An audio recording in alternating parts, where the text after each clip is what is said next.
O irmão do vovô, nosso tio Ademar, é mesmo um velhinho muito incrível.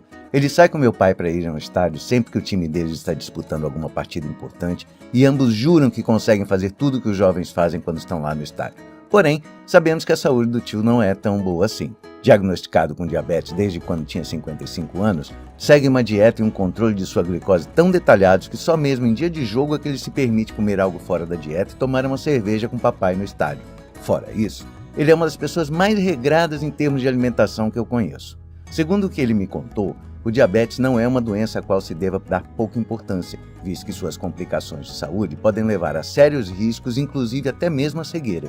Aproveitando que nesse mês de novembro teremos o Dia do Controle Mundial de Diabetes, vou contar para você algumas das coisas importantes sobre glicose e diabetes que nosso tio me contou. Sabia que evitar a glicose não é tão fácil quanto parece? No geral, as pessoas dizem que é só evitar o açúcar. Porém, açúcares diversos estão presentes em nossa alimentação.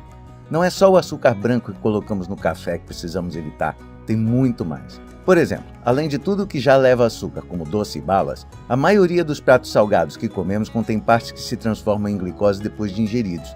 Nesse quesito, os carboidratos são os principais vilões. Carboidratos simples são aqueles que não possuem fibras, como farinha, massas, pães e até mesmo a batata. Esses são os mais fáceis de virarem açúcar após a ingestão, porque sua transformação em glicose é quase automática durante a nossa digestão. Já os carboidratos com fibras, como a farinha integral, são menos danosos aos diabéticos por não se transformarem em açúcar com tanta facilidade. Mas não pense que é só o açúcar e os carboidratos que são os vilões para a saúde do diabético.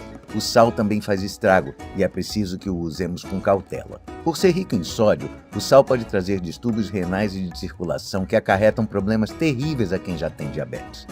E além daquele sal de cozinha que normalmente colocamos na salada ou no ovo frito, uma das coisas mais carregadas de sódio que existe são os alimentos industrializados, pois utilizam vários tipos de sódio e sais como conservantes. Esses alimentos são terríveis para quem já tem que conviver com os problemas acarretados pelo diabetes. Para você ter uma ideia, é recomendado que diabéticos evitem a todo custo o consumo de alimentos industrializados e mantenham uma dieta saudável composta por frutas e legumes, já que esses, mais principalmente as frutas, são ricos em fibras e antioxidantes.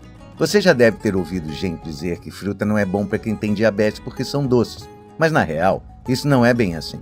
Porque as frutas, se consumidas em pequenas porções, trazem as fibras e principalmente os antioxidantes de que os diabéticos tanto precisam. Agora, uma coisa que tenho quase certeza de que você não tem ideia é de que comer em horários regulares todos os dias ajuda a manter o organismo mais apto a conviver com o diabetes. Se fizer uma dieta com bastante salada, que não contém glicose e tem poucas calorias, com um pouco ou nenhum carboidrato, mas com alguma proteína, e servir exatamente no mesmo horário todo dia, quem tem diabetes passa a ter uma saúde mais resistente e se comer um pouquinho de fruta de sobremesa, aí sim, é basicamente um remédio. Aliás, por falar em remédio, você sabia que o feijão branco e a batata Yacon são mesmo quase remédios para quem tem diabetes? Por incrível que pareça, o feijão branco reduz a entrada de glicose no sangue e com isso ajuda a diminuir as taxas. Já a batata Yacon, diferente da batata inglesa comum, possui uma substância muito parecida com insulina e essa substância tem as mesmas capacidades de reduzir as taxas de glicose no sangue que a insulina humana.